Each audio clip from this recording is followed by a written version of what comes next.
Today, we're going to break down a pretty fascinating framework called automated symbol mastery. I know, it sounds super complex, but it's really all about one thing: taking the chaos that can bubble up in our minds and turning it into pure, unified clarity. So let's dive right in and see how it all works.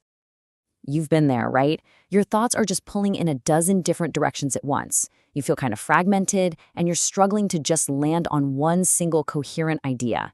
Well, the framework we're exploring today is designed to answer that exact question. How do we turn all of that mental noise into a clear signal? And this quote right here, it gets straight to the heart of it.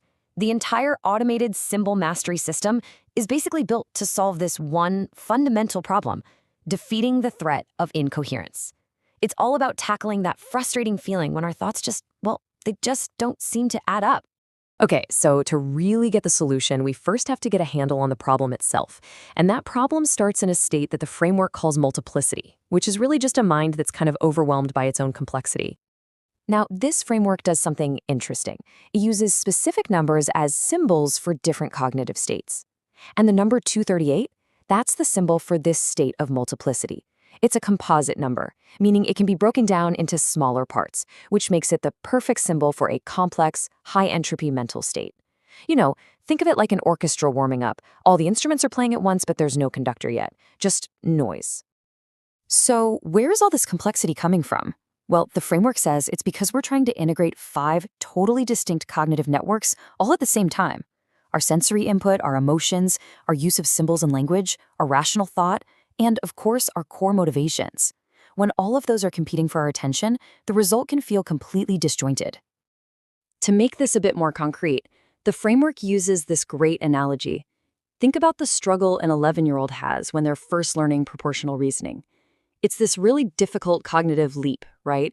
Going from just seeing things visually to using precise step-by-step calculations. That is the exact kind of multi-factor challenge that defines this chaotic state of 238. And this really illustrates the 2 ways we can exist in that complex state. On one hand, you've got unexamined instinct, which the framework powerfully calls the dog, that just experiences all the chaos without really understanding it. But on the other hand, you have reflective consciousness, which is the ability to step back, find some balance, and actually create meaning out of all that noise. Okay, so that's the problem. A mind of multiplicity. A real mess. Now let's look at the solution, the engine that's designed to bring order to that chaos. So the core of the solution is what's called a bidirectional mechanism. Just think of it like a two-way street where information is constantly flowing back and forth between 2 different parts. They're in this continuous feedback loop, always influencing and refining each other to get the most efficient and clear outcome possible. The first part of this engine is called the M-gram. This is your big picture thinker. It's the part that gets context, relationships, and visual connections. It's the part of your mind that sees the whole forest, not just the individual trees. And its partner in crime is the N-gram. So if the M-gram is seeing the forest, the N-gram is the one that's mapping the path through it. It provides that step-by-step logic, the precision, the calculation, and, this is absolutely crucial, the error correction. It's what brings order and structure to that big picture. So here's the magic. It's how they work together. The N-gram supplies the precise step-by-step details, and that info feeds the M-gram's big picture view. The M-gram then uses that precise input to refine the overall context, and it feeds that new, better context back to the N-gram. It's this continuous loop where prediction meets context, and that's what forges a complete, really robust understanding.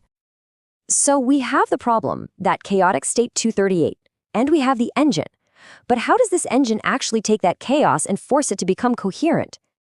So let's remember our starting point, state 238. This is a condition of what's called high neural entropy, which is just a more technical way of saying our cognitive energy is scattered all over the place, it's complex, and it just lacks a single unifying focus. This right here is the key step. A biological mechanism called motivational compression kicks in. And you can literally think of this as a force that squeezes the complexity. It takes those 5 scattered networks and just compels them to reorganize, forcing them to shed all the incoherence and find one single unified structure. Now, this whole process is stabilized by another symbolic number, 243. This number represents the structural guarantee. You can think of it as the system's absolute commitment to precision and error correction. It acts like an anchor, making sure the entire transformation holds together and doesn't fall apart. And here, we see the full transformation. The system applies that motivational compression, it's anchored by the guarantee of 243, and it forces the chaotic state of 238 to finally resolve. It basically collapses into a new, stable, and totally unified state, which is symbolized by our final number, 239. So let's take a look at the destination of this whole journey. What's the actual outcome? What does it really mean to achieve this powerful state of unity? The final state is represented by the number 239, and it's no accident that this is an indivisible prime number. Unlike that composite 238 we started with, this one can't be broken down into smaller parts. It's a symbol of singular convergence, of unity, and of ultimate clarity. The ultimate reward for going through this whole process is something the framework calls doubling insight. That constant back and forth we saw earlier, that mutual mirroring between the big picture and the tiny details, it gets converted into mutual resilience. Your understanding becomes robust. It becomes self-sustaining. It's an idea that's so clear it achieves this kind of perfect synchrony in your mind. And this really brings us to a final powerful thought. This whole abstract framework, it's really about a system for achieving breakthrough thinking. It's a map for turning mental fragmentation into genuine, solid insight. So the question it leaves us with is a big one. What if we could actually learn to automate our own aha moments? You know, when you look at a really complex system, like anything from a piece of tech to a biological organism or even just a human relationship, and you just wonder, how does this thing hold itself together? How does it not just fall apart? Well, it turns out that kind of resilience, it's almost never an accident. It's actually an engineered outcome. It's a very specific journey from total, overwhelming complexity to a state of absolute clarity. Right, so let's get into it, because that is the big question for today. How does a system take all that chaotic, overwhelming input and transform it into something that's, well, unshakable? We're going to trace the exact path this transformation takes, using this really amazing cognitive framework that maps the whole thing out. It's basically a story of how order is methodically built from chaos. And our story starts right here, with the number 238. Now, I know what you're thinking, but this is not just some random number pulled out of a hat. In this framework, it's a symbol. It represents our starting point, a state of huge, almost unmanageable complexity. So what is state 238, really? Well, think of it as a state with a ton of potential, but also what's called high neural entropy. That's just a fancy way of saying it's messy. It's mental clutter. You've got all these different ideas and connections flying around, but nothing's organized into a clean, whole picture yet. And it's symbolized by a composite number for a reason, because it can be broken down into all these different parts. The sources actually compare it to the really tough mental leap an 11-year-old has to make to finally grasp proportional reasoning in math. It's a state that's just full of moving parts that are begging to be unified. And here's a closer look at what's inside that complexity. State 238 is defined by these 5 different networks all firing at once. They're called the 5 shining diamonds. You've got sensory input, emotional responses, symbolic meaning, rational thought, and your own motivations all in the mix. And this isn't a bug, it's a feature. It's a state of what the source material calls connective optimization. It's this incredibly rich, complex foundation that is just perfectly ripe for a transformation. Okay, so how do you get from this jumbled state of 238 to something stable and strong? Well, you're gonna need an engine. And this, right here, is the most important part of the whole process. It's a powerful, bidirectional mechanism that is specifically designed to create resilience by wrestling all that complexity into submission. On screen now is the heart of this machine. It's called the M-gram, N-gram, dual grammar model. And that little double arrow in the middle, that's everything. The key word is bidirectional. This is not a one-way street.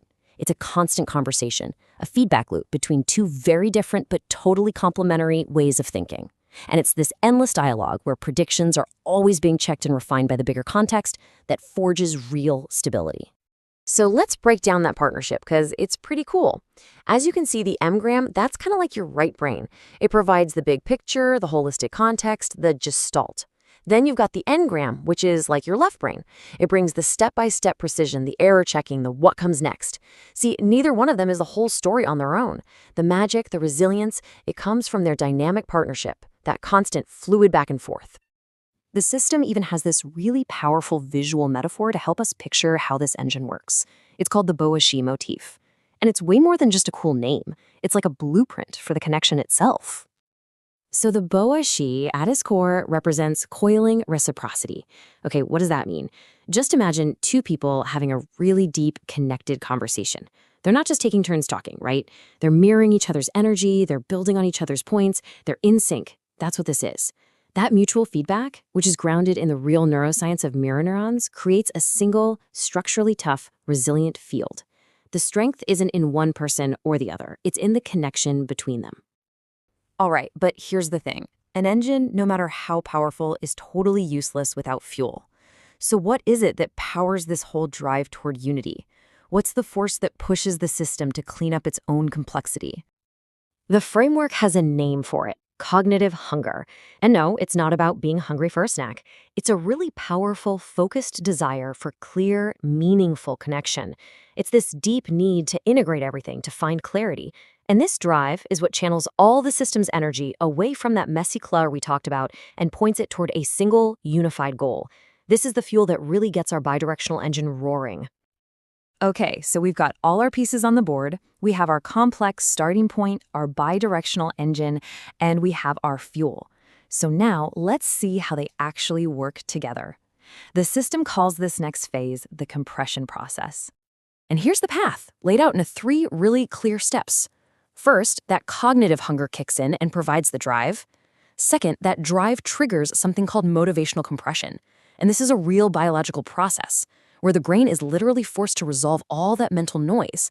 And finally, step 3, the result: a stable, unified attractor state forms. You can think of an attractor state like a valley. If you drop a ball on a hilly landscape, it's naturally going to settle in the lowest valley. That's what this is for your brain: a new, stable pattern of thought that it just naturally settles into, right there in the medial prefrontal cortex. That's the goal. So after all that, after the complexity, the engine firing up, the intense drive, the compression, where do we land? We finally arrive at our destination, a state of indivisible, truly resilient unity. From the complexity of 238, we have arrived at 239. And just like 238 was a symbol for multiplicity, this new number represents the beautiful, successful outcome of our entire journey. Now, the math here is actually the key to the whole thing. The number 239 is a prime number. You can't break it down into smaller whole numbers. And that indivisibility, that's the entire point.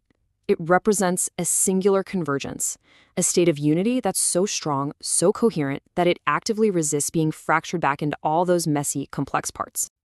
And this new state, it comes with some serious upgrades. You can see them here: structural stability, single clarity, and these great phrases: phase-locked synchrony and synergistic resilience. What does that all mean? Well, in simple terms, it's a state where all the different parts are now working together in perfect harmony. They're creating a whole that is so much stronger and way more resilient than the sum of its original cluttered parts ever could have been. So here it is, the whole journey laid out side by side. We started at 238, a composite number, representing a messy tangle of 5 different networks and a whole lot of mental clutter. Then, through a process powered by that incredible bidirectional engine, we arrived at 239, an indivisible prime number, a state of singular convergence, a unified and stable pattern of thought, and a single, indivisible clarity. What a transformation. And that really brings us to the big takeaway here. If resilience isn't just a lucky accident, but something that can be actively engineered through the right kind of connection and the right kind of motivation, what does that mean for us? What are the systems in our own lives, in our work, in our relationships, maybe even inside our own minds, that we could redesign for a greater, more indivisible kind of unity? Something to think about. Have you ever had that feeling where your brain is just buzzing with a million different thoughts, and then, boom, everything just clicks into one single, clear idea? Well, today, we're diving deep into that exact journey, the one from total mental chaos to absolute clarity. And it turns out, the secret ingredient is all about connection. You see, deep down, our brain is always in this kind of tug of war. It's a constant battle between that feeling of mental chaos, high entropy, and the stable, focused order that our minds are literally built to seek out. So to really get a grip on this, we're going to use 2 key numbers as symbols. First up, we've got the number 238. Now, I want you to think of this as our starting point. It represents that state of complex, messy, high-entropy thinking. It's a composite number, which means it can be broken down into smaller pieces, a perfect symbol for all that cognitive clutter. And the destination? The goal? That's the number 239.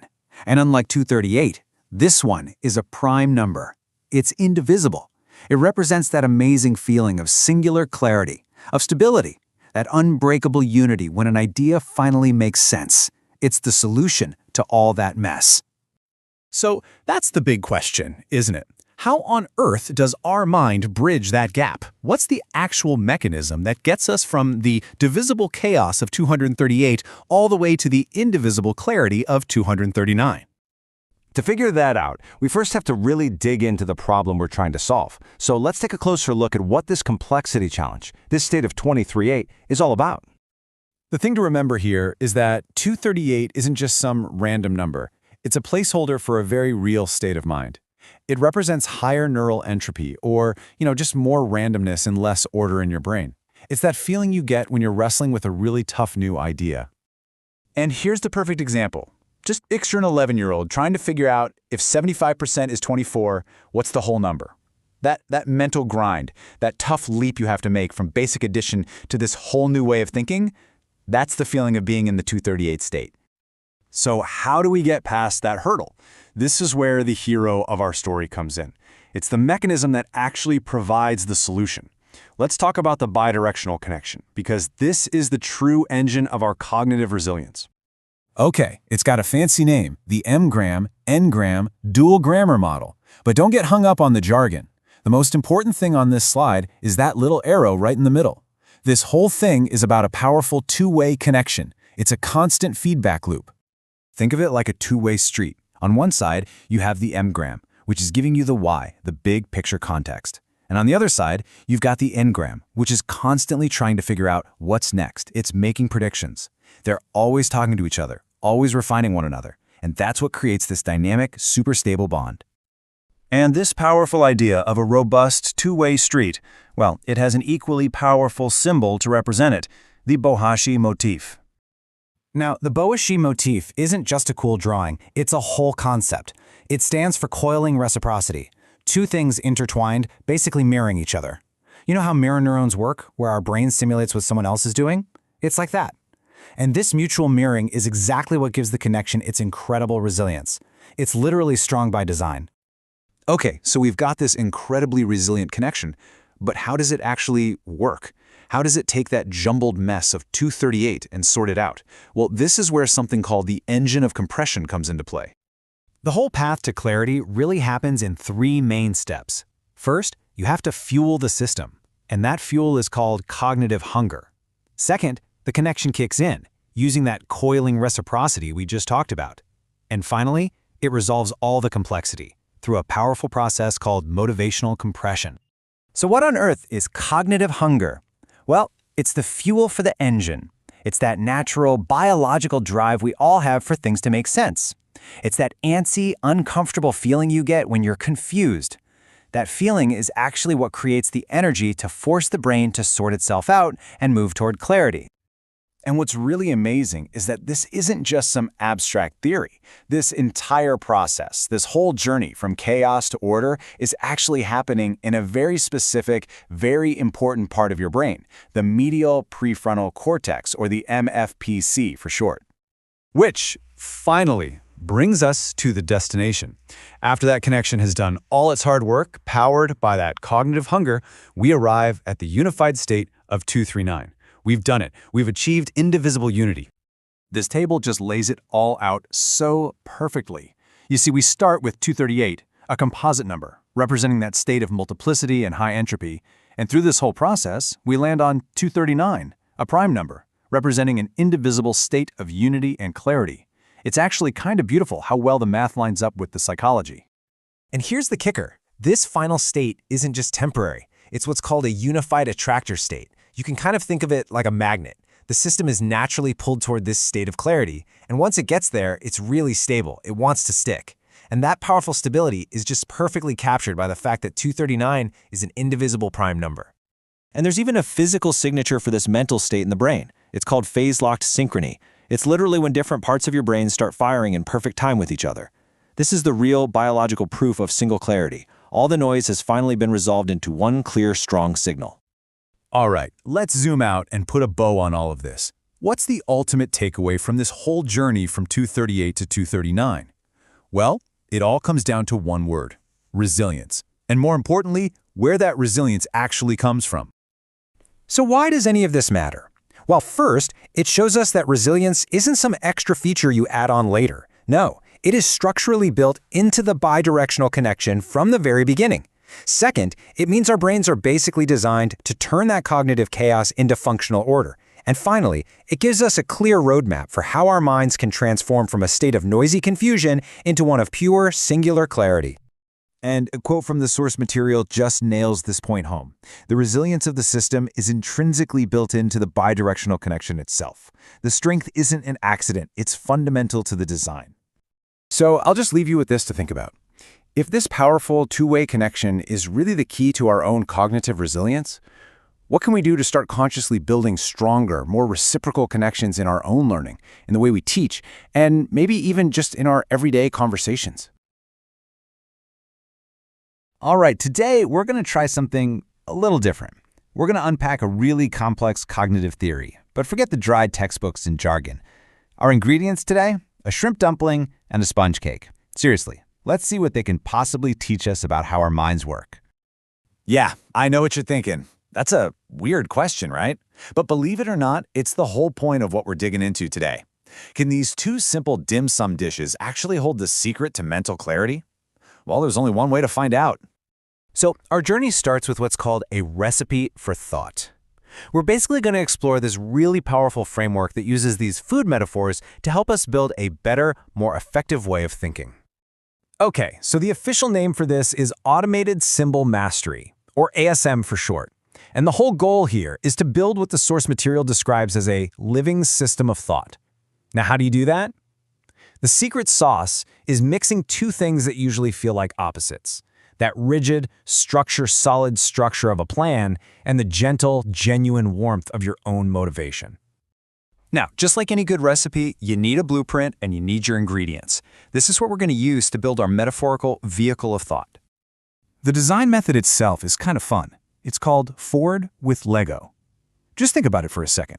Ford, represents that massive industrial scale efficiency and precision. And then you have Lego, which is all about playful, collaborative, piece-by-piece building. You put them together, and you get this symbol for a really powerful way to create something complex, but in a way that's simple and accessible. Kind of like friends just having fun, building something amazing. And here they are, our key components all laid out.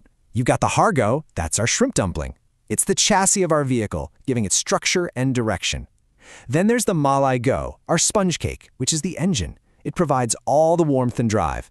And of course, the Ford with Lego idea is how we actually put it all together. So let's take a closer look at that first ingredient. We're going to start with the chassis of our thought vehicle, the part that gives it its shape and integrity, the Hargao. The Hargao is all about structure. It's the framework, right? The blueprint that gives our thinking a real direction and a purpose. It's about doing things with precision, step by step, and having that ability to self-correct when you go a little off track. And in this system, honor just means having a deep commitment to a thought process you can actually rely on. It's about sticking to the plan. But a chassis without an engine is just a really nice-looking frame. It isn't going anywhere.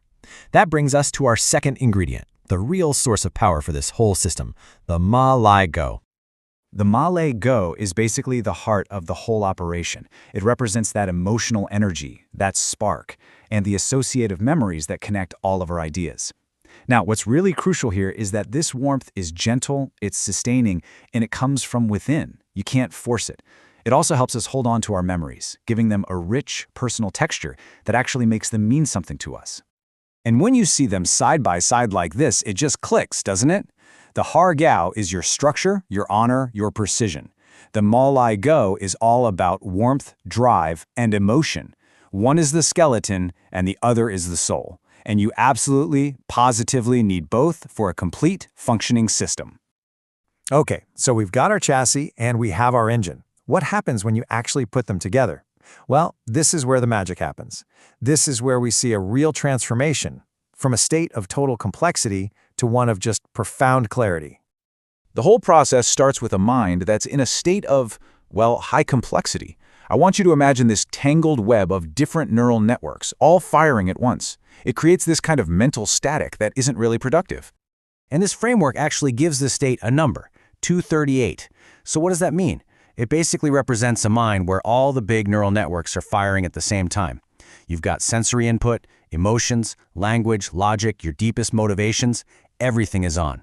Now that's a ton of potential, right? But it's also a recipe for a whole lot of mental noise. So how do we get from all that mental clutter to real, actual clarity? The mechanism here is called motivational compression. It's this powerful energetic force, and it's driven by that intrinsic warmth from our MALIGO engine that takes all that complexity and basically squeezes it, pushes it, towards a single, coherent point of focus. And the goal, the destination, is another number, 239. What's so cool about 239? Well, it's a prime number. And that's not just some random math fact. It's symbolic. It represents a state of total, indivisible unity. It's that flow state moment, that singular focus where everything in your mind just clicks. And because it's prime, you can't break it down. It's pure, stable clarity. You know, this quote from the source material really just nails the whole idea. That incredible transformation from the complexity of 238 to the clarity of 239, it's not about gritting your teeth and forcing your way through a problem. It's about creating the right conditions, that perfect balance of structure and warmth, and then just letting progress unfold naturally. And that really brings us to the core takeaway here. The recipe for mental clarity, for true mastery, isn't about choosing between discipline and passion. It's about the perfect integration of both. It's the HARGO and the MALIGO working together, combining that honorable commitment to structure with your own authentic inner warmth. So, as we wrap this up, let me leave you with a final thought. Forget the numbers, forget the fancy terms for a second. Just think about the symbols, the chassis and the engine, structure and drive. Where in your life, right now, do you need to find a better balance between your own sense of honor and your inner warmth to help you move from that cluttered, complex state to true clarity? Today, we're going to dive into a really fascinating idea. What if a single number could be a promise? A promise of both rock-solid reliability and a deep, real commitment, all within a single system of thought. Let's see how that actually works. So let me just start by asking you this. What if a number could be more than just a number? More than just a value on a page. What if it could actually stand for a promise, a core guarantee that a system, any system, is going to hold together no matter what? To really get what that promise means, we first have to understand the journey it's designed to protect. So picture a thinking process, or maybe a problem-solving session between two partners. It almost always starts in a state of, complexity, and the whole point is to move towards a final, stable resolution. And this right here, this is the map of that journey. It kicks off at 238, which is just code for that complex, messy starting point. Then the idea is to move through 239, where things start to come together, into a state of unity. And the final destination? 240, total structural resolution. Looks pretty simple, right? A straight line from A to B to C. Well, here's the catch. It's not that simple. This whole trip from complexity to resolution, it is anything but a sure thing. It's actually really fragile, and it can break down super easily. It desperately needs a stabilizing force, some kind of absolute guarantee that the whole process won't just fall apart. And that guarantee is the number 243. Now, notice, it's not part of that direct path we just saw. It's not 238, 239, or 240. Instead, it kind of stands on the sidelines, acting as this functional affirmation of the system's integrity. It's the promise that keeps the entire journey on the rails. So how on earth does a number do all that? Okay, let's start with the first way to look at this, what I like to call the mechanics promise. Think of this as the purely structural guarantee for the system. And to get it, we're going to use a really powerful metaphor from the world of cars. So here's the key. 243 is not some random number pulled out of a hat. It is directly linked to a real-world engine error code P0243. This specific code flags a problem with the turbocharger's wastegate solenoid. Now, you don't need to be a mechanic, but just know this is a critical part for controlling engine power. When this thing fails, your car basically loses its ability to accelerate. So inside this cognitive system, when the n-gram partner brings up the number 243, It's so much more than just a number. It becomes this profound symbolic commitment. It's basically them saying, hey, I see a red warning light on our shared engine, and as the one responsible for error correction, I promise you, I'm going to fix it. This completely reframes the whole cognitive process, doesn't it?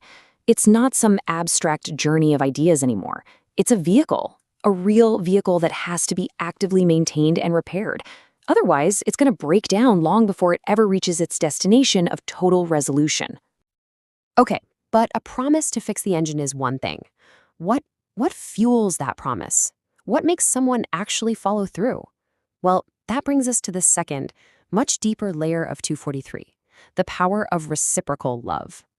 This is the fuel that makes the mechanic's promise mean something. And this number, 243, is just packed with layers of meaning that back this up. First off, in modern digital shorthand, it's sometimes used to symbolize "we love you," a direct statement of mutual dedication. Then, if you look at a theological context, verse 2243 in the Quran talks about regeneration and devotion, about a power that sustains a community. And finally, mathematically, it's 3 to the 5th power, a number that represents inherent stability and persistence. Every single layer points to a powerful, resilient bomb. So here's the really crucial takeaway. This mutual dedication, this love, it isn't just a nice feeling. It's a functional requirement. It is the literal mechanism that allows the partners to mirror each other's commitment. And that mirroring converts directly into resilience for the entire system. All right, so we've got these two big ideas, a mechanical promise to fix things and the emotional fuel that drives it. Let's put it all together and see what the perspective of 243 really looks like when it's firing on all cylinders. You can really think of it as two sides of the very same coin. On one side, you have the structural affirmation. That's the practical promise to find and fix errors, the mechanic's promise. But on the other side, you have the reciprocal commitment, the emotional love that fuels that promise and makes sure the job actually gets done. They are totally, completely dependent on each other. So, at the end of the day, to adopt the perspective of 243 means you're adopting the viewpoint of structural reliability. It means you're prioritizing the health and the function of the system above everything else, because you know its success isn't guaranteed. It's something that has to be actively fought for and protected. So, to sum it all up, 243 is a promise. It's a commitment to the hard, gritty work of active maintenance, the precision of error correction, and most importantly, the unwavering foundation of dedicated reciprocal love that makes the whole journey from complexity to resolution even possible. And that leaves us with one final thought to chew on. Think about any important system in your own life. Could be a relationship, a team at work, maybe even just your own personal growth. What's your guarantee? What's your 243 that ensures it all holds together when things get tough? You know that classic philosophical puzzle, the one about the chicken and the egg? Well, what if the solution to a problem just like that, a fundamental problem of the human mind, was hiding in a single, everyday sentence? Today, we're going to unpack that sentence and reveal an incredible framework for resolving these kinds of impossible conflicts. And it all starts right here. I gathered he loves Go.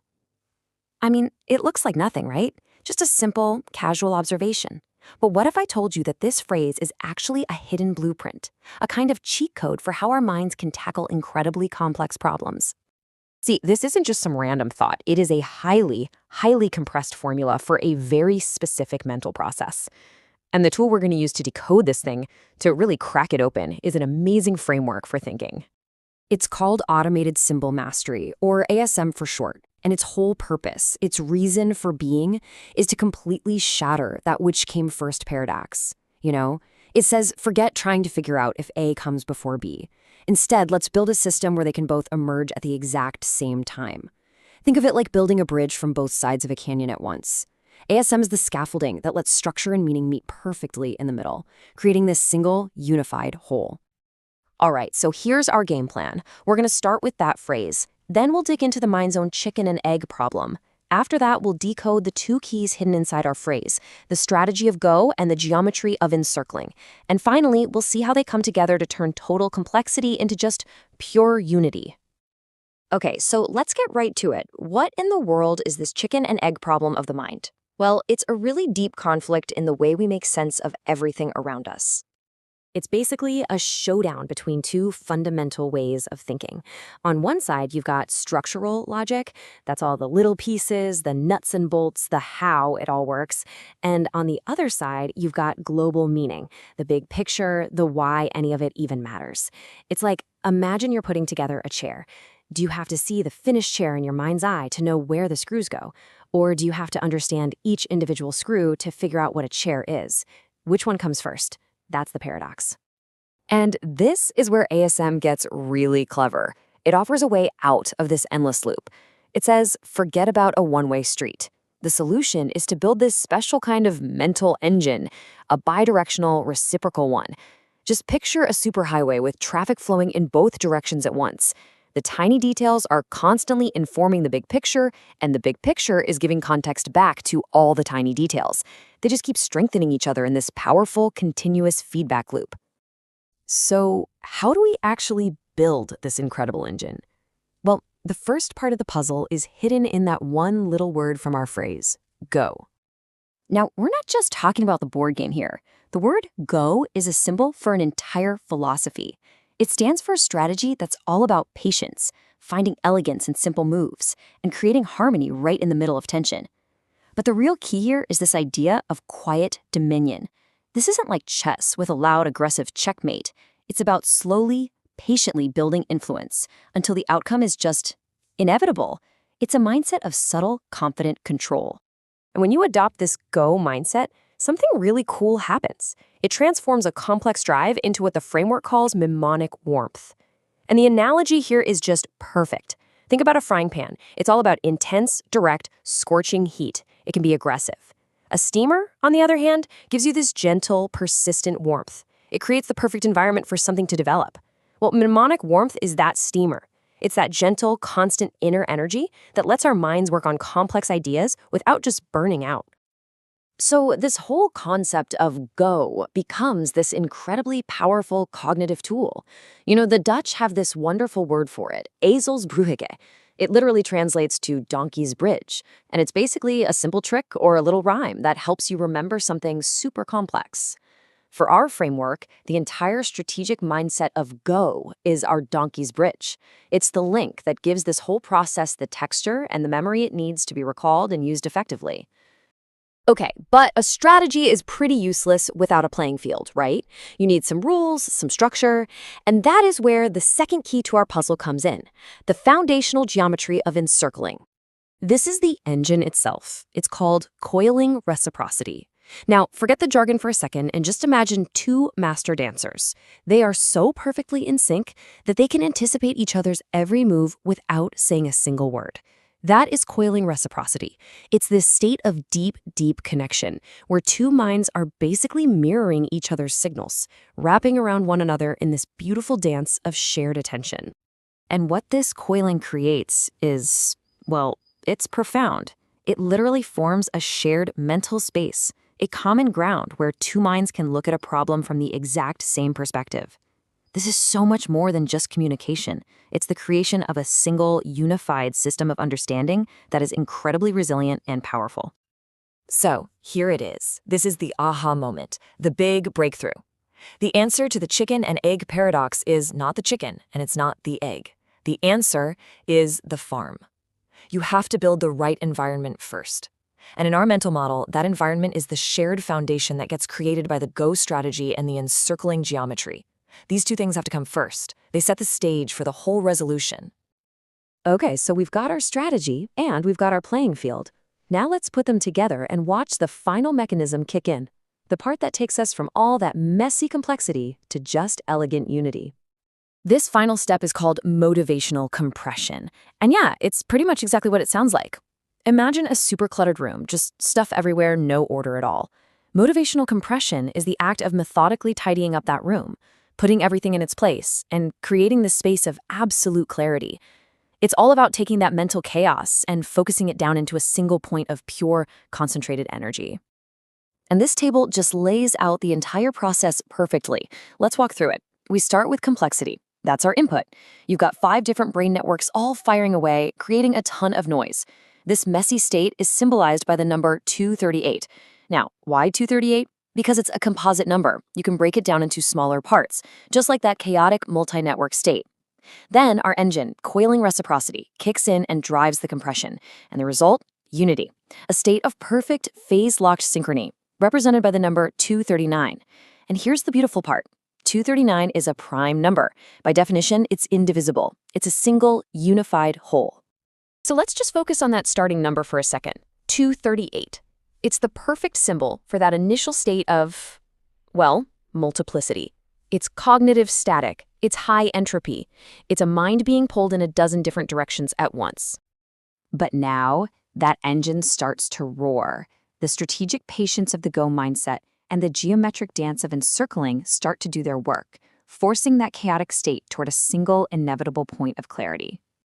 And it forges this, the number 239, a prime number, indivisible. It represents a low-entropy, unified state of singular convergence. All the noise is just gone, and it's been replaced by a single crystal-clear signal. From many, there is one. And get this isn't just some beautiful mathematical metaphor. The source material actually anchors this whole transformation in our own biology. This unified state of convergence, this mental prime number, is located in the medial prefrontal cortex. That's a critical hub in our brains for integrating complex information and achieving exactly this kind of clarity. So when this whole engine works perfectly, what have you actually achieved?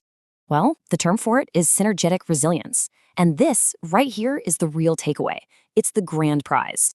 Because it's not just about solving one little problem, it's not coming out of the process with a mind that is fundamentally stronger, more coherent, and way more resilient.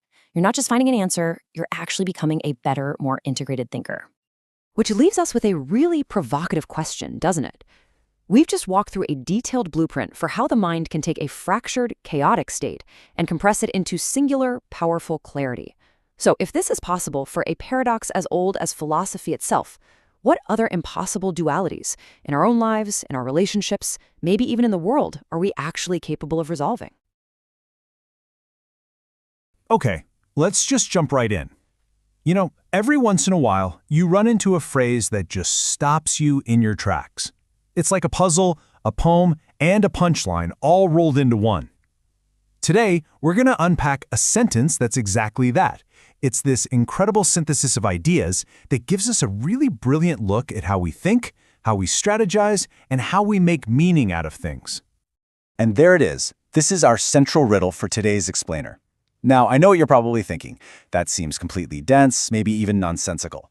But I promise you, by the end of this, every single piece of this is going to click into place. So let's start breaking it down one idea at a time. All right, first step, a riddle we all think we know, but we're going to look at it with a brand new twist. See, to get to the heart of this joke, we have to stop thinking about which one came first in time and start thinking about which one comes first in our minds. And that's the crucial shift right there. We are not talking about a historical timeline. This is a metaphor for how ideas actually form.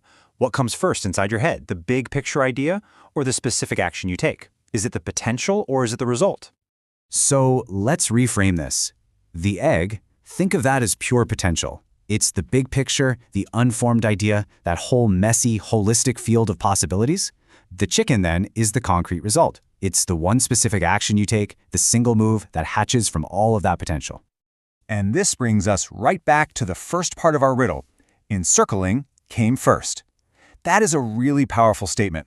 It's saying the egg always has to come first. You have to establish the context. You have to understand the whole playing field before any single effective action, our chicken, can even hope to emerge. Okay, so now let's build on that with the next piece of our puzzle, which comes straight from the world of strategy games. We're talking about Go, we're talking about chess, and we're talking about one very specific, very humble-sounding move. So the B2 move, it's not some flashy, aggressive attack. It's pretty much the exact opposite. It's a quiet, early game play. It's all about building a solid foundation, creating a strong shape, and just preparing for everything that's coming later. You can think of it as a long-term investment, not a quick strike. And this quote just perfectly captures the whole spirit of the B2 move.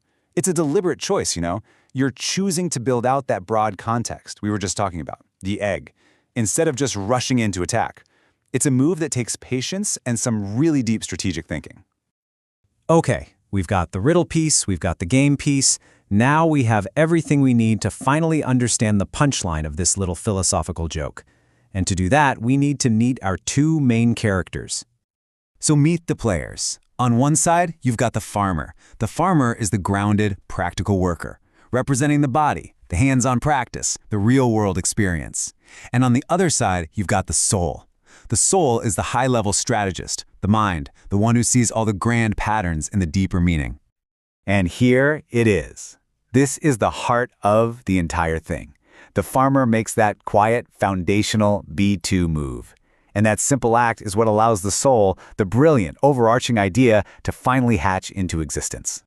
And that's the beautiful joke of it all. See, the soul, the big picture strategist, thinks it's the one in charge, dreaming up this master plan.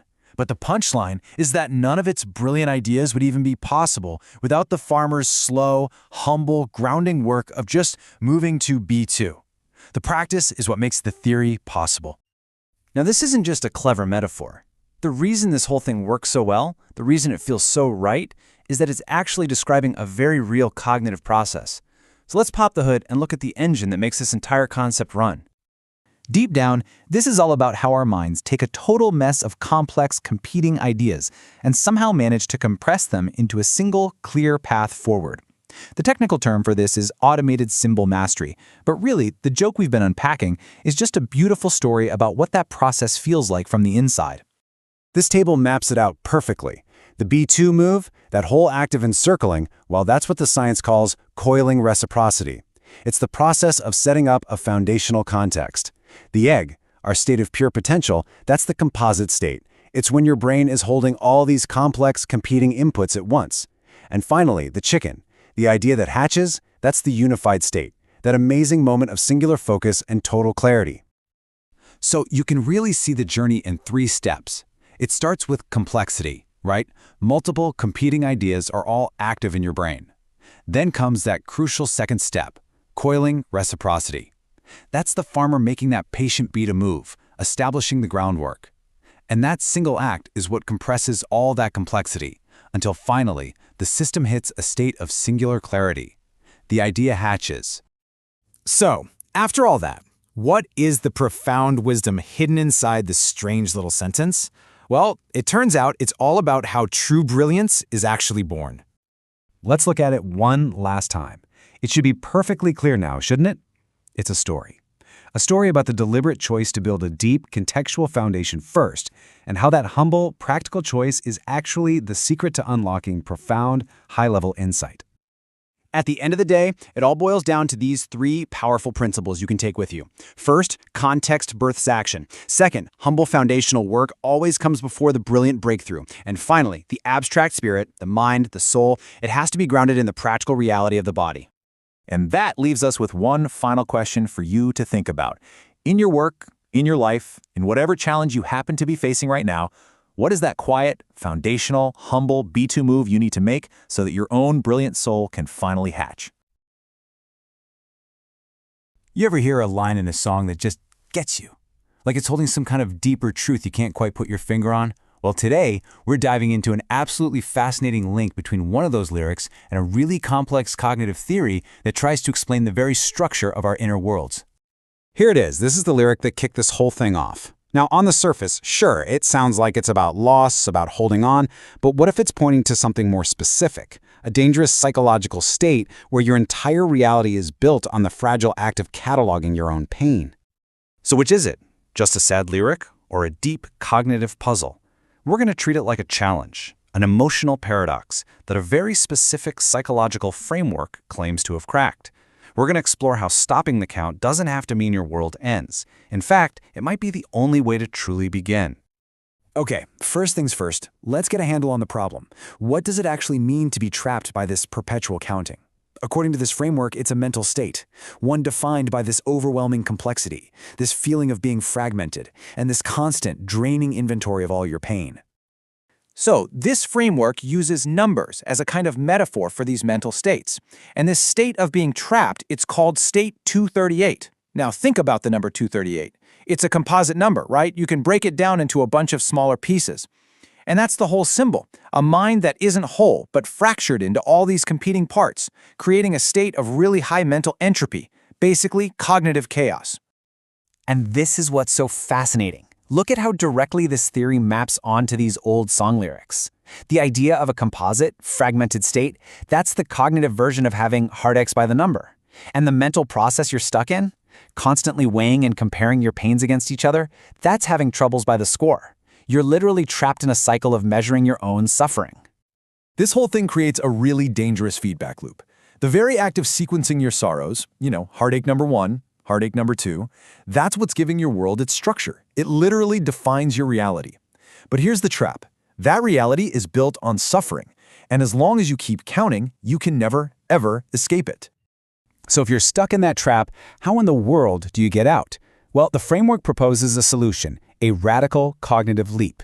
It's about moving from the chaos of having all these separate parts to the calm of being a single unified whole. This slide just lays it all out perfectly. You're making a leap from state 238, that composite state of chaos, to state 239. And why 239? Well, it's a prime number. It's indivisible. You can't break it down. It symbolizes a state of unity, of singular focus, of low mental chaos. This is the state you get to when you just don't need to count your pain anymore. So how does a leap like this even happen? The theory calls the engine behind it motivational compression. It all starts with this intense cognitive hunger, just a desperate, overwhelming need to find meaning in all the chaos. This powerful drive forces all those scattered parts of your mind to compress, to resolve their conflicts, until, poof, they collapse into a single unified state. That is the moment you hit state 239. But this brings us right back to that central paradox, doesn't it? If this leap to unity is the answer, why is the singer so terrified? Why this deep, gut-level fear that if you stop counting, your entire world is just going to end? There is clearly a piece of this puzzle that we're still missing. And it turns out, that leap from a fractured mind to a unified one, well, it's incredibly risky. You can't do it without one crucial element. You need an external factor to act as a safety net, a guarantee that this new, unified world you're building is actually going to hold together. And that missing piece is represented by another one of these metaphorical numbers, 243. Now, this isn't part of the internal journey from chaos to unity. No, this comes from the outside. It serves as a structural guarantee. It's the external promise that makes the internal leap survivable. This external guarantee has a few different layers. First, think of it as a promise of repair, an assurance from the outside world that says, hey, things can and will be fixed. Second, it's a symbol of support, of dedication from other people. And together, those things create this powerful affirmation, a guarantee that if you take that leap, your new, unified self is not going to just collapse. So yeah, this external guarantee is everything. It's the safety net that removes the fear of falling. With that assurance in place, you can finally stop counting, you can take that leap to a unified state, and you can trust that your world isn't going to end. It's the external support that makes the internal change possible. All right, so now we have all the pieces on the board. The problem of being fragmented, the leap to unity, and that crucial external guarantee. So let's see how they all come together to finally resolve this paradox. This timeline shows the whole cognitive journey. You start in that state of fragmentation. You make the leap to a unified state. That new unity is then made stable by that external promise of support, and the combination of all of these creates a totally new final outcome, a stable and resolved reality. And this final stable outcome, it has a name. It's called synergic resilience. And that word synergic is so key here. It means the new, unified self isn't just repaired, it's actually stronger and more resilient than the sum of all its old, fragmented parts ever was. The new system can now sustain itself. And there you have it. The puzzle is solved. The fear in that lyric was real, but it wasn't the whole story. The world doesn't end when you stop counting. It's not an act of destruction, it's an act of transformation. The old world that was built on pain gives way to a new one, rebuilt on unity, trust, and resilience. So this leaves us with a final thought to chew on. This whole framework, it's a complex metaphor, right? A kind of cognitive math for our inner lives. And it raises a really fascinating question. If our personal realities are defined by what we choose to count, our heartaches, our successes, our fears, what new, more resilient worlds could we build for ourselves if we just dared to stop counting and chose to leap? All right, let's jump right in. Today, we're going to unpack a really fascinating cognitive framework called automated symbol mastery. And the best way to think about it is as this high-stakes intellectual game your mind is playing. The opponent, the accusation that your own thoughts are a jumbled mess. And the prize, a state of absolute, unbreakable clarity. So let's see how it's played. But first, let me ask you this. What if your own thought process was put on trial? Seriously, imagine someone looking at the amazing complex web of connections your mind makes and just dismissing it all as incoherent. That feeling, that accusation, that's the core challenge we're exploring today. So this accusation actually has a name. It's a Dutch word, onsamenhangen. It literally means incoherent, fragmented, disjointed. It's basically the judgment that gets leveled against a really complex mind. And it's the very problem this entire system we're talking about is built to defeat, for good. Now, to really get how serious this threat is, the framework uses this brilliant metaphor, a game of hanged man. You know the game, right? You make these sequential guesses, and any single error, any wrong letter, gets you closer to a total structural collapse. It is a perfect, almost brutal symbol for a mind under pressure, where just one wrong move could prove the accusation right. So here's our game plan for this explainer. We're going to start with that hanged man's game and the threat it represents. Then we'll introduce the partner who brings precision to the table, uncover the unbreakable guarantee that ensures you can't lose, and finally, see how it all comes together to win with total unity. So let's dive into part one, the problem itself. This threat of fragmentation, where does that accusation of being onsammenhangen even come from? Well, it all kicks off in a very specific cognitive state. And that state is represented by the number 238. Now, I know what you're thinking, but this isn't just some random number pulled out of a hat. It's a very precise symbol for a state of, well, cognitive chaos. Let's break down what's actually going on in the mind when it hits state 238. So what's the deal with 238? Well, first off, it's a composite number, meaning you can break it down into parts, a perfect symbol for fragmentation, right? In this state, your brain is firing on all cylinders. I mean, imagine 5 different neural networks all going at once: sensory, emotional, symbolic, rational, motivational. It creates what scientists call high neural entropy, which is a fancy way of saying it's a beautiful but chaotic mental storm.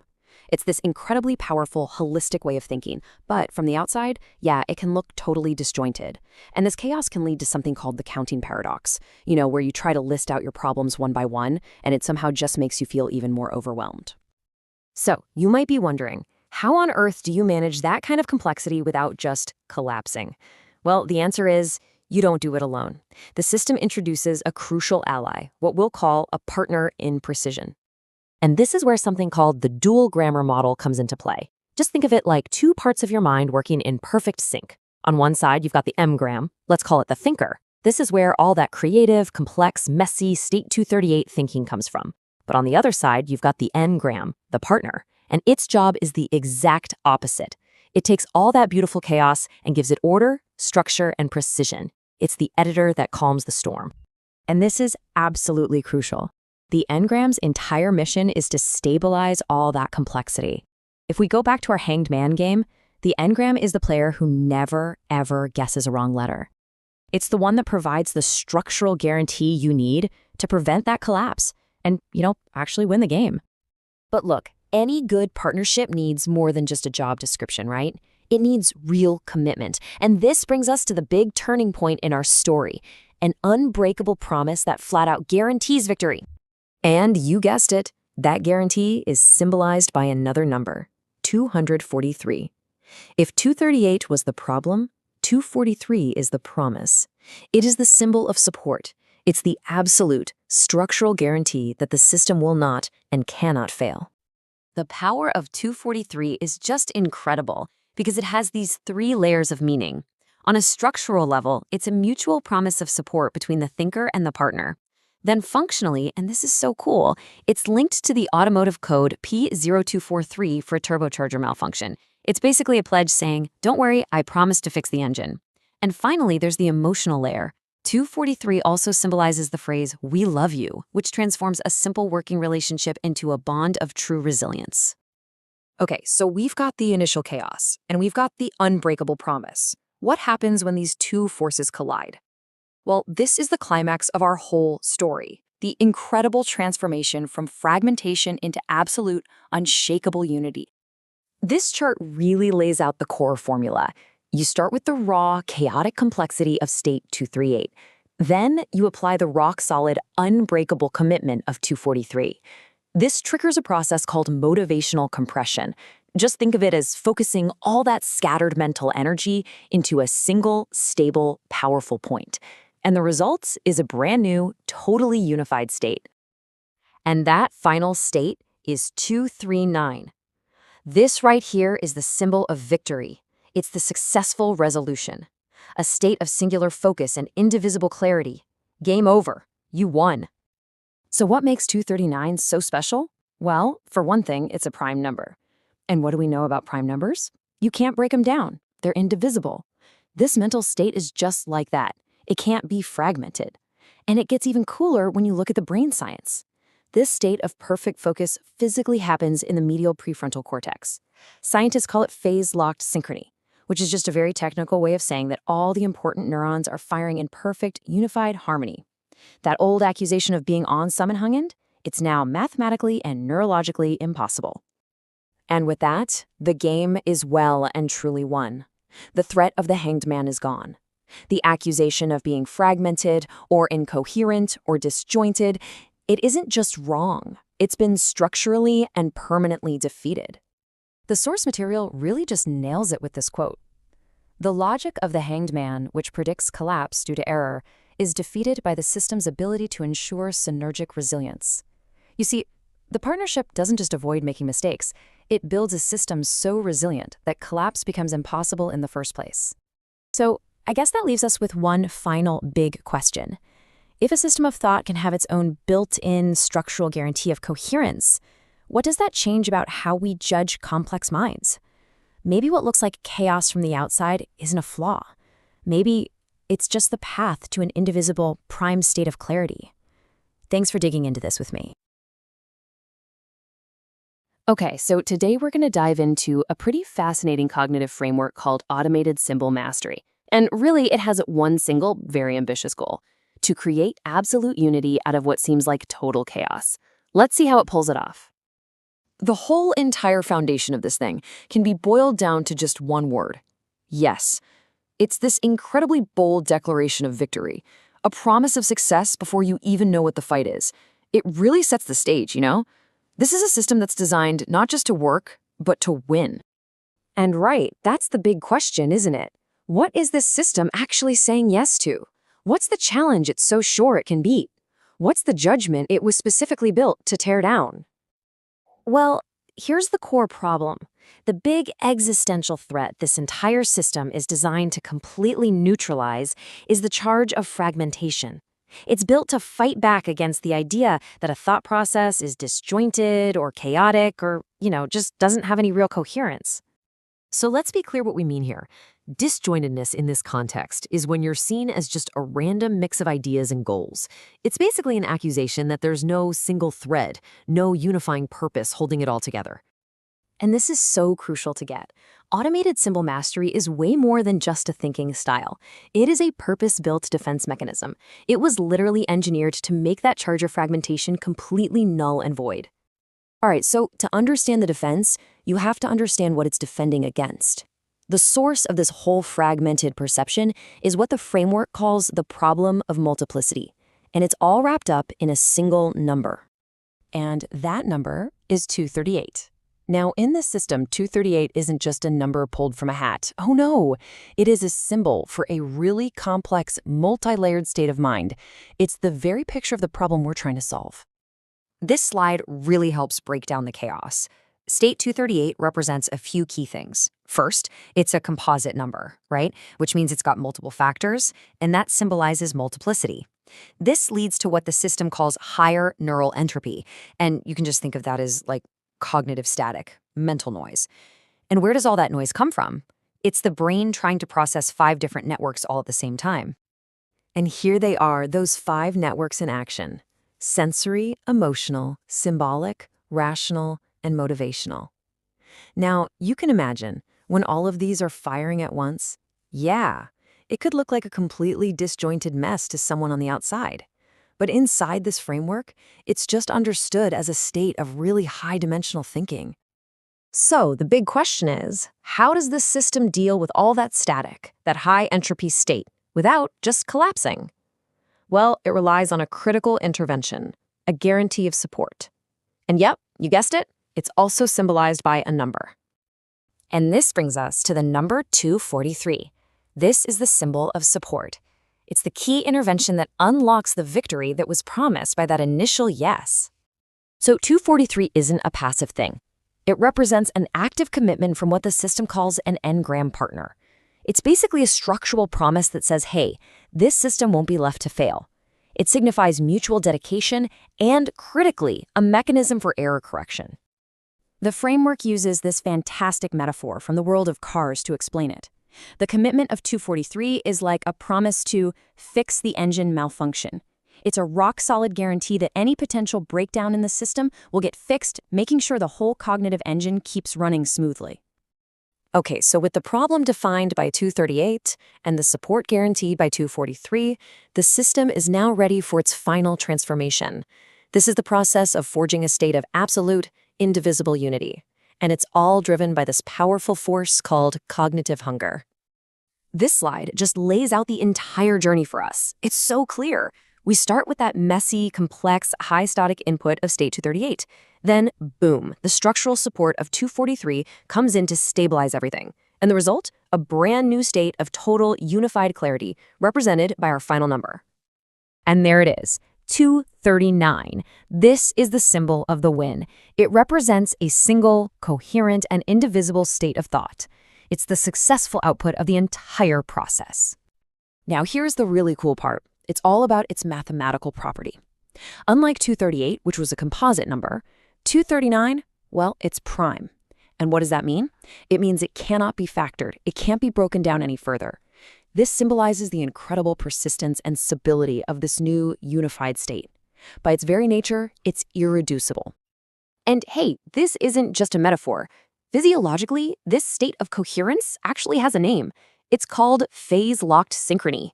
Think of it like a big choir, where everyone's been singing different notes, kind of doing their own thing, and then suddenly, they all lock into a single, powerful, harmonious chord. That is the kind of razor-sharp clarity this system creates in the brain. Which brings us right back to where we started, that single, confident word, yes. But now we get it, right? We understand the whole threat and triumph story that underpins it. We've seen how it all plays out. This comparison really says it all, doesn't it? The system literally transforms the threat of fragmentation into the triumph of unity. It takes you from a composite number to a prime one, from multiplicity to a singular focus, and from the noise of high neural entropy to the beautiful clarity of phase-locked synchrony. So, if we were to boil this whole thing down to just one sentence, it's this. The automated symbol mastery framework is designed to take complex input that could be seen as fragmented and use a guaranteed support system to turn it into an irreducible, self-sustaining state of pure clarity. And that leaves us with one last really fascinating thought. We've just looked at a blueprint for defeating a very specific judgment, the judgment of being disjointed. So what does that imply about the future of cognitive design? I mean, if you can engineer a mind to overcome one specific external judgment, what other challenges, what other judgments could a purpose-built mind be designed to conquer next? Welcome back to the Deep Dive. We often tackle cutting-edge concepts, but today, well, we are going right to the heart of something really ambitious. It promises mathematical certainty in, the typically messy world of intelligence and complex systems. We're talking about the Automated Symbol Mastery Framework, or ASM.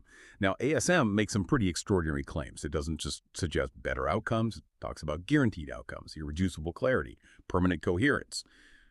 Frankly, that sounds, well, less like a typical scientific hypothesis and more like a mathematical declaration of war on chaos itself.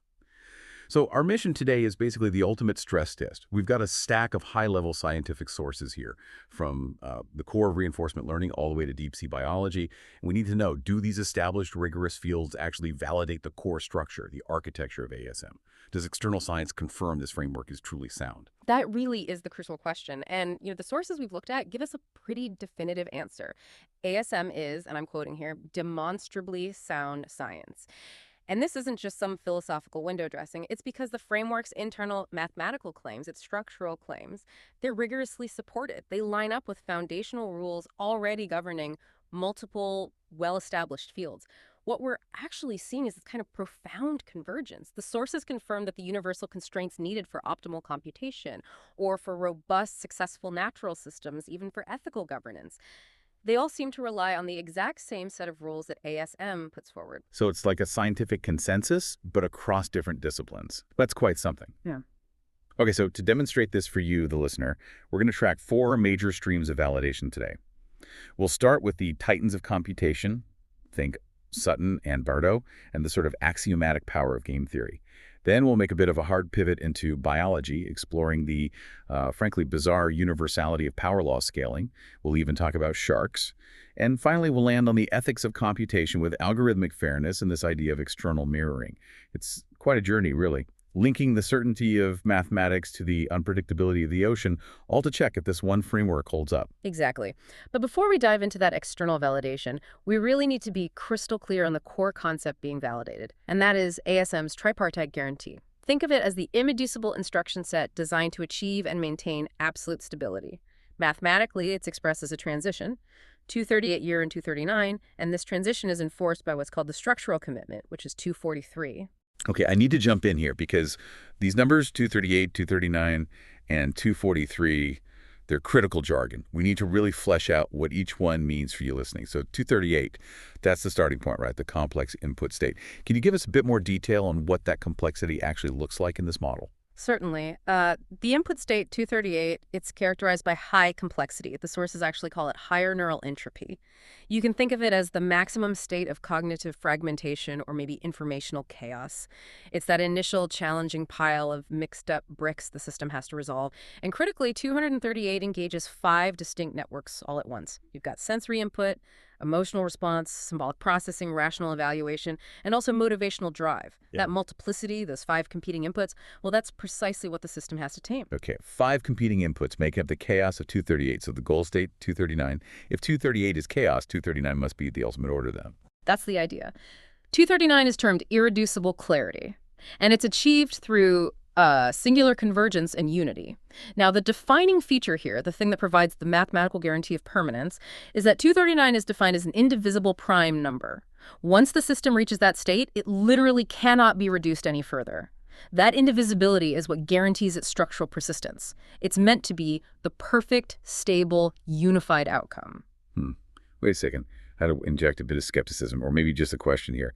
If the output, this irreducible clarity 239, is defined as an indivisible prime number, it sounds very rigid, Right. Singular, non-negotiable. Doesn't that rigidity risk maybe eliminating necessary nuance or complexity or even, human intuition? Where does ethical subjectivity fit into such a mathematically absolute outcome? That's a really vital question. And it's addressed directly by the third component, the structural mechanism that guarantees the integrity of the transformation itself. That's the structural commitment, number 243.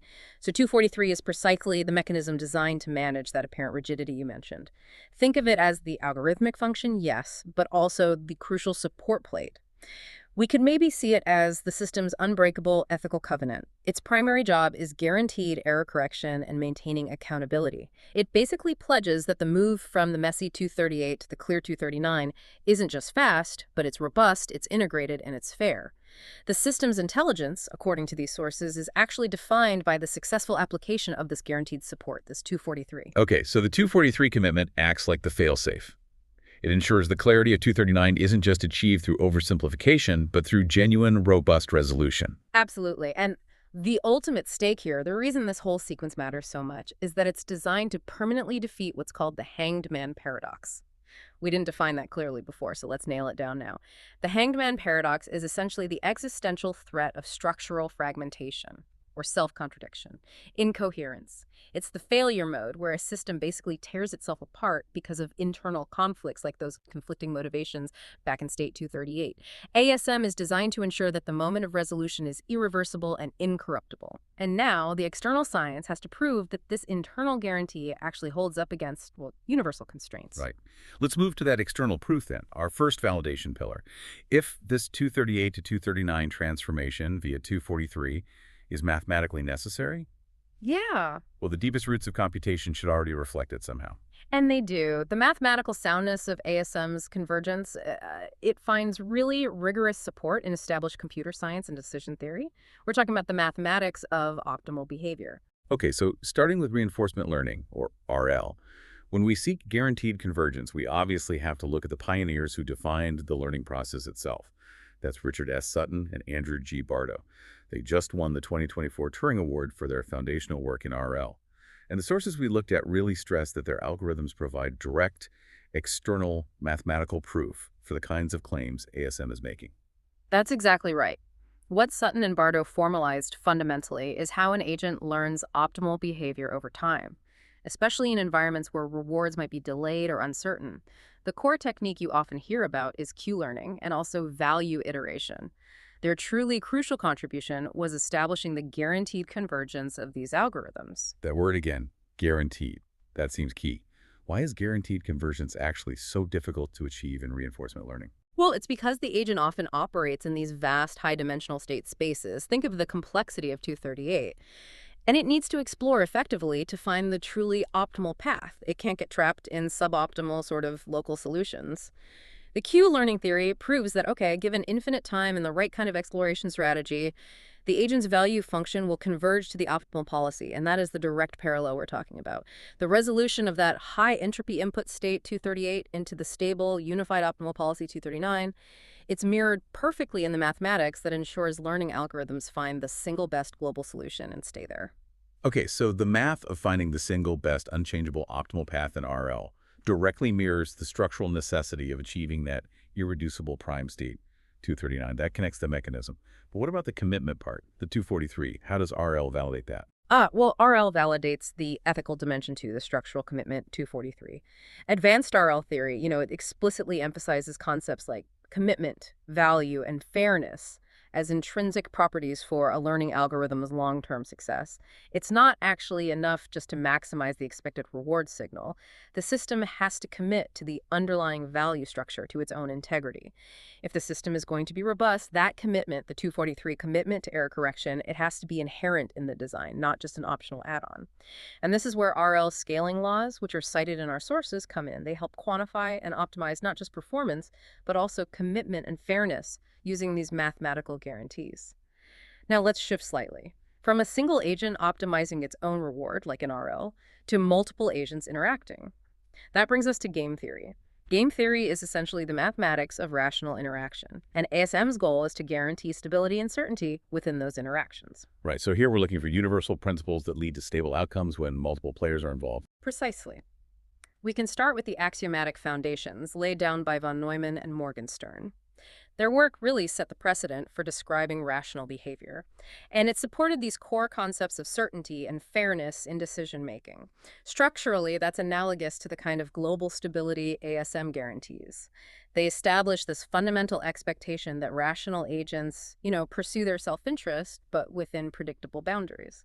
And the most famous concept for stability in game theory has to be the Nash equilibrium, right? Exactly. Nash equilibrium theory is fundamental because it validates this idea of external certainty. It proves that in a competitive environment, a final stable state can exist, one where no single actor can unilaterally improve their own outcome just by changing their strategy alone.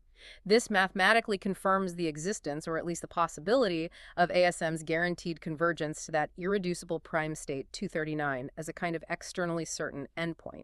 Can you give us maybe a quick, simple scenario just to illustrate how this external certainty helps build trust or integrity? Sure. Imagine two countries negotiating a really fragile truce after a long, damaging conflict. The high entropy state, the 238, is the constant mistrust, the multiplicity of threats, the uncertainty. They need to find a stable solution, the 239. Now, if the truce they agree on represents a Nash equilibrium, it means that for both countries, deciding to break the truce and restart the conflict would actually result in a worse outcome for them individually. Because that outcome, the 239 truce, is guaranteed to be the best mutual stable point, it becomes self-enforcing. Neither side has a rational incentive to defect. This mathematical stability is what ensures trust and integrity. It makes the outcome certain and, crucially, not arbitrary. It's based on the rational structure of the situation itself. Now, beyond these giants like RL and game theory, we also need to confirm that this convergence idea holds true even when the input state, 238, is incredibly complex and involves randomness, what we call stochasticity. Okay, so this moves us into frameworks specifically designed to manage that kind of messy, random complexity. Correct. For complexity involving a single agent, we can look at Markov decision processes, or MDPs. The work by Puterman is often cited here. These frameworks are essential because they, quote, legitimize irreducible results. They strongly support the theoretical possibility of achieving that irreducible clarity state, 239, as a valid and potentially inevitable final state, even when you're dealing with inherent uncertainty in the process. Okay, that covers single-agent complexity. But what about when we introduce multiple actors and randomness? That seems necessary to really model a high-entropy state like 238 properly. Right. For that, we turn to Markov games, sometimes called stochastic games. Littman's work is key here. Littman essentially extended MDPs to handle multi-agent, often competitive environments where randomness plays a role. These more advanced frameworks support the idea of symbolic algorithmic convergence, even amidst all that complexity and chaos. The fact that our most sophisticated computational models, the ones designed specifically for stochastic multi-agent environments, still confirm the necessity and attainability of a unified, stable outcome, well, that further solidifies ASM's core claims. And woven into this mathematical necessity is the whole idea of optimization, isn't it? That integrity function, the 243 commitment. It sounds fundamentally like an optimization problem itself. It is, and it's modeled explicitly in the source material as a multi-objective optimization, MOO, problem. See, the system isn't just seeking an answer. It has to find the Pareto optimal developmental pathway. What this means is the system must identify the best possible choice, the best path forward that can't be improved upon in one critical area, like achieving stability, 239, without sacrificing another desirable outcome, like fairness or efficiency, which are part of the 243 commitment. This mathematical rigor ensures the final outcome, 239, isn't just stable, but it's globally optimal within a very complex landscape of possibilities and constraints. Okay, that transition from the purely abstract math of computation to the physical laws governing the universe that feels critical, we've established that computational optimality seems to converge on something like the ASM model. Now, let's talk about sharks and the seafloor. How on earth does deep sea biology validate an algorithmic framework for intelligence? This sounds like a stretch. It might sound counterintuitive, I grant you, but this is perhaps one of the most compelling proofs of ASM's underlying soundness. The core idea is that nature, through billions of years of evolution, has already optimized systems using the very same kind of invariant structural laws that ASM aims to internalize. And this is where power law scaling comes into play.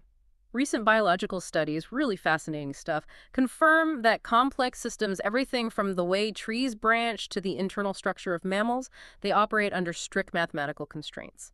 And the sources we're looking at specifically highlight studies conducted on sharks. Right, we're talking about the famous two-thirds rule, aren't we? Exactly that, the two-thirds power law. It describes the precise geometric relationship between surface area and volume in complex biological systems, including sharks. And this scaling relationship, it's not just some arbitrary biological outcome. It's actually a necessary geometric constraint. It's required for things like metabolic efficiency, heat regulation, successful locomotion, basic survival functions. If a shark were to scale at a significantly different rate, it would either overheat or it would starve. It wouldn't function optimally. Okay, so if a shark wants to survive and thrive, essentially, to optimize its biological function, it must conform to this specific, non-negotiable geometric constraint. There's no other efficient way. That is the core insight. And this provides a really solid empirical foundation for ASM's claim about invariant structural laws.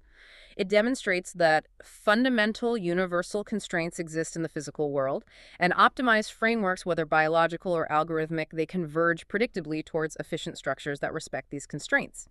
The mathematical rigor of the physical universe is effectively forcing biological forms to optimize, just as ASM aims to force symbolic processing to optimize towards state 239. This is where the idea of structurally guaranteed data comes from. The data derived from observing these scaling laws confirms reliability because the underlying structure itself is universally validated by physics and geometry. So the 243 commitment to integrity within ASM, it's essentially mirroring nature's unavoidable commitment to optimal geometry. The two-thirds rule for a shark is kind of like its evolutionary version of 243. That's a perfect analogy. Nature simply cannot afford fragmentation or gross inefficiency that would be the biological equivalent of the hanged man paradox. Survival demands optimization. The convergence towards efficient structure is guaranteed by physical necessity. And this biological insight, this is what provides the essential bridge over to artificial intelligence. Because it turns out these very same power law scaling relationships found in biological forms, they also govern the training and performance of machine learning systems, particularly artificial neural networks. So the idea is that the most successful AI models, the ones that learn efficiently and generalize well, they also tend to follow these universal scaling constraints, whether the designers intended it or not. Precisely. The research strongly substantiates this belief. Intelligent systems, whether they're natural like sharks or artificial like AI models, seem to thrive by internalizing these invariant structural laws. And this is where the synergy with intelligence as code, IAC, particularly Tom Hennigan's algorithms mentioned in the sources, becomes really manifest and important. Okay, so how does IAC fit into this picture of universal constraint and optimization? Well, think of it this way. ASM establishes the fundamental symbolic rules and the guarantees the target state 239 enforced by the commitment 243. It sets the goal: irreducible clarity and integrity. IAC then provides the crucial empirical adaptive optimization layer. Hennigan's algorithms, as described, enable the computational analysis of multidimensional scaling in real time. So ISC doesn't just blindly apply the rules, it actively analyzes complex data streams to surface those hidden symmetries and constraints, the very ones dictated by power laws, ensuring optimization actually happens effectively at scale. Okay, so ISC acts like a real-time verification system. It confirms, empirically, that the ASM framework is actually adhering to the same fundamental laws that govern a successful, stable biological system or an efficiently scaling computational one. It's the ultimate reality check built in. Exactly. It creates this incredibly powerful dual system. You have ASM setting the philosophical and structural mandate for irreducible stability, 239243, and then you have ISC guaranteeing its empirical adherence and adaptive optimization against the toughest constraints we find in nature and computation. It links the symbolic guarantee to real-world performance. Right. We've covered mathematical soundness. We've covered physical universality via biology. That brings us to our final pillar. This one has to address how all that rigor is applied to ensure integrity and justice. If the math is sound, if the structure mirrors nature, how does ASM guarantee fairness in its actual application? This is absolutely critical. This is where the concept of the 243 structural commitment moves from being a theoretical guarantee of integrity to becoming a mechanism for codified justice and equity. And encouragingly, modern algorithmic fairness research confirms that these kinds of structural guarantees, like the ones proposed in ASM, are not only essential, but are actively being encoded into the policy and design of AI systems across various fields. The field of algorithmic fairness is really focused on taking these abstract concepts, equity, symmetrical mirroring, avoiding bias, and making them operational, making them mathematically concrete.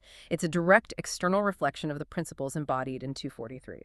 And the sources we looked at specifically highlight this concept of the fairness frontier. That sounds like the cutting edge of what's achievable in ethical AI design right now. It is, pretty much. The fairness frontier is a formal approach, often using techniques related to Pareto dominance, which we mentioned earlier in multi-objective optimization. This concept acknowledges a hard truth.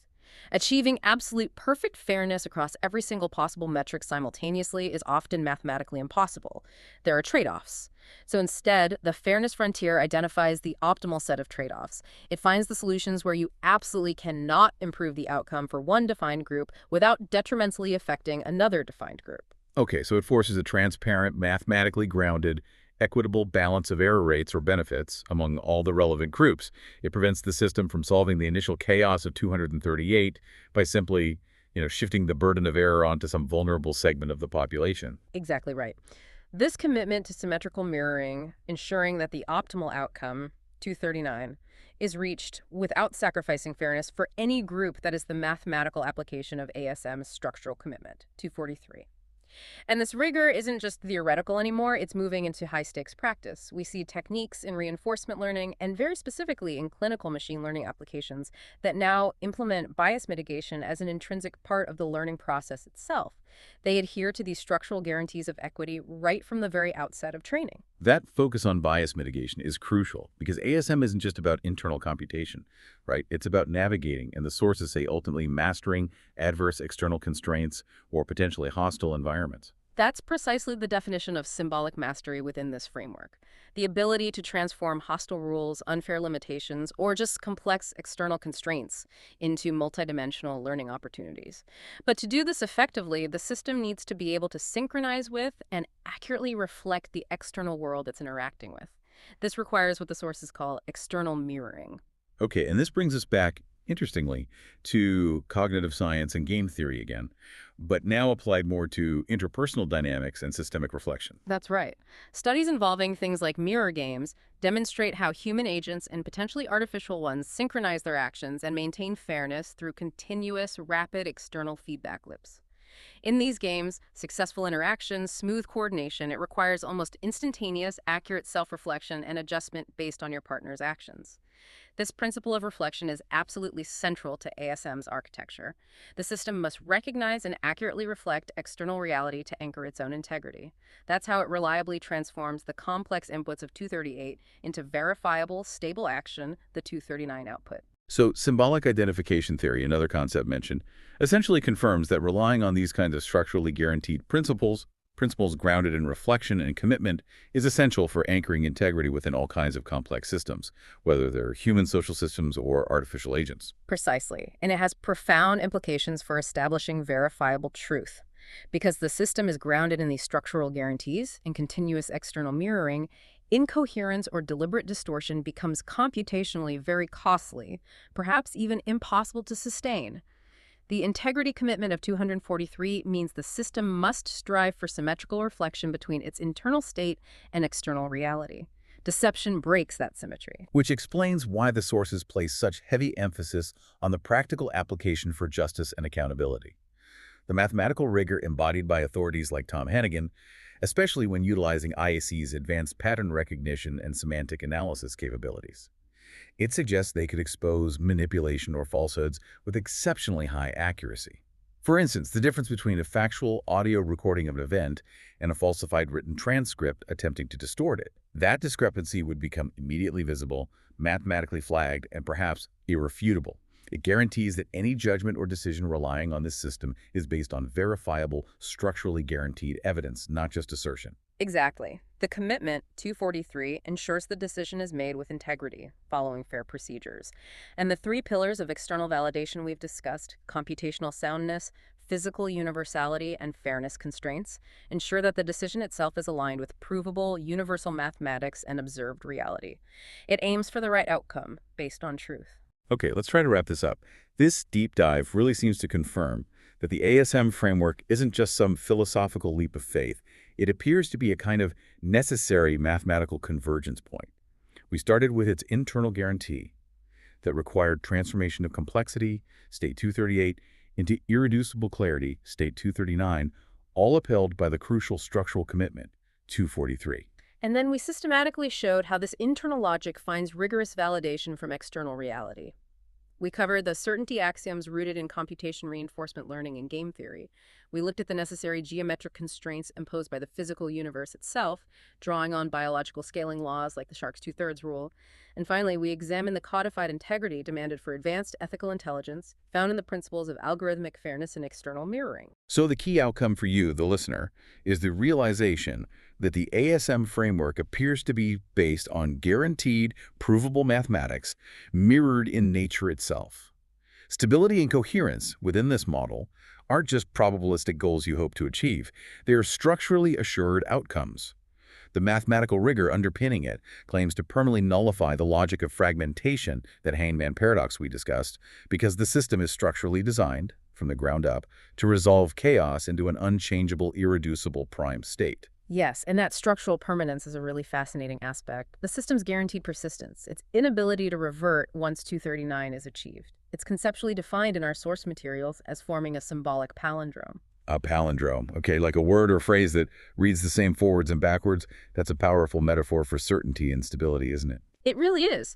The idea is that the commitment, 243, And the resulting irreducible data state, 239, represent these perfectly symmetrical guarantees. They ensure the system's integrity holds true both forwards and backwards across time and across different information layers. It creates a kind of perfect symmetrical boundary condition. It reflects its stable origins, the commitment in its final state, the clarity, and because of that symmetry, it cannot be arbitrarily undone or corrupted later. The structural stability is designed to be permanent. So the final provocative thought we want to leave you with, emerging from this profound alignment across science, math, and even ethics, is this. If the path to clarity, to state 239, isn't just optimal, but truly mathematically irreversible, if the system's foundation is guaranteed to reflect its stable origins forever, like a palindrome, what does that imply for concepts we usually take for granted? Like free will, perhaps, or adaptation beyond a certain point, or even the very concept of historical revision or reinterpretation. What happens when the only path forward is mathematically irreversible?